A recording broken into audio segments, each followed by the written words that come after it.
Welcome to the Ulster American Folk Park. Come and join us on a unique journey that will take us through the pages of history. We start our tour in the single-room cabin. This original, late 18th century one-roomed dwelling from the Sperrin Mountains is typical of the accommodation occupied by many of the landless poor in the pre-famine period. Next on our tour is the Forge, a typical blacksmith's workplace where he would not only shoe horses, but also make many of the farm implements, tools, and even some of the cooking utensils that are on display around the museum. We now come to the Weaver's Cottage. This early 19th century house is where a weaver and his family would have lived and worked. A fine example of a fly shuttle floor loom is on display. Thomas Mellon attended the Presbyterian meeting house at Mountjoy as a young boy. This impressive replica of the original meeting house is furnished to the period of the early 19th century.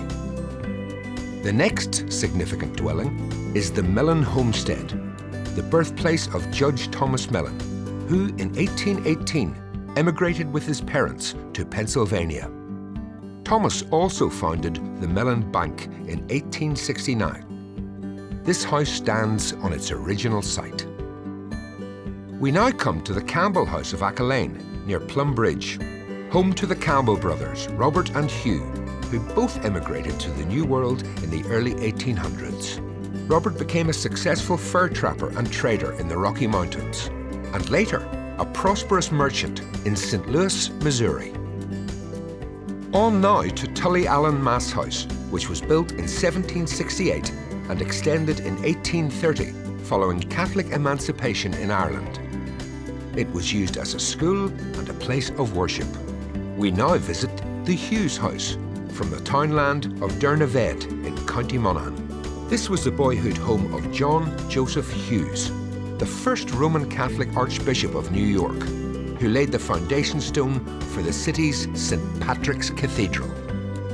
Our journey continues on to Castletown National School, built in 1845 and moved from its original site to the nearby museum.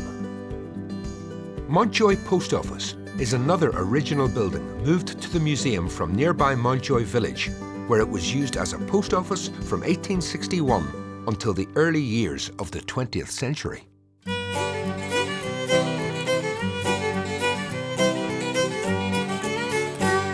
The Ulster Street is a recreation of 19th century shops using restored Victorian shop fronts which were brought to the museum from local towns and villages. The shops include Hill's Chemist and Blair's Printers, originally from Strabane, Riley's Spirit Grocers from Newton Butler, Murray's Drapery Shop from Moy in County Tyrone, and O'Doherty's Grocery and Public House from Bishop Street in Derry. Entering the Ship and Dockside Gallery, you board the Brig Union, an exact replica of an early 19th century sailing ship. The Dockside buildings are original. The merchant's office is from Great George's Street in Belfast, while an 18th century house from Bridge Street in Derry represents the type of boarding house available prior to setting sail on the long and arduous 3,000-mile journey across the Atlantic to the New World. The American Street is based on a 19th century American streetscape, representative of ports such as Baltimore and Boston.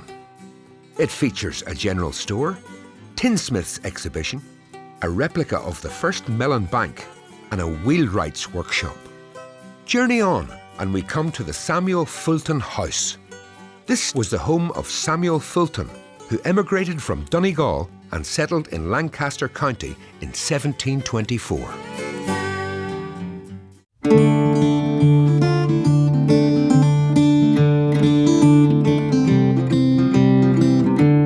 The next exhibit building is an example of the type of log cabin built or occupied by early immigrant settlers, such as the young Thomas Mellon and his family when they first arrived in America. Passing by various outbuildings including the log barn, corn crib and smokehouse, we now come to the Pennsylvania Log Farmhouse, a replica of the six-roomed dwelling built by Thomas Mellon and his father 4 years after they arrived in Pennsylvania.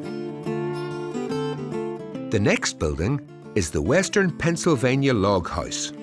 This 19th century dwelling was originally built on the Cox family farm in Greene County, Pennsylvania, and is a well-preserved example of American vernacular log housing. The McCallister House was built in 1827 by Richard McCallister in the hills along Tyler Creek near the town of Salt Rock, Cable County, West Virginia. Richard's grandfather James is believed to have emigrated from Ulster in the 1720s. The Rogan Plantation House is from Summer County, Tennessee. Francis Rogan was born in 1798, the second son of Hugh Rogan, an emigrant farmer from County Tyrone, who left Strabane in 1775. If what you see in the Outdoor Museum makes you want to find out more about any aspect of Irish migration, then a visit to the Mellon Centre for Migration Studies is a must. Enjoy your visit to the Ulster American Folk Park.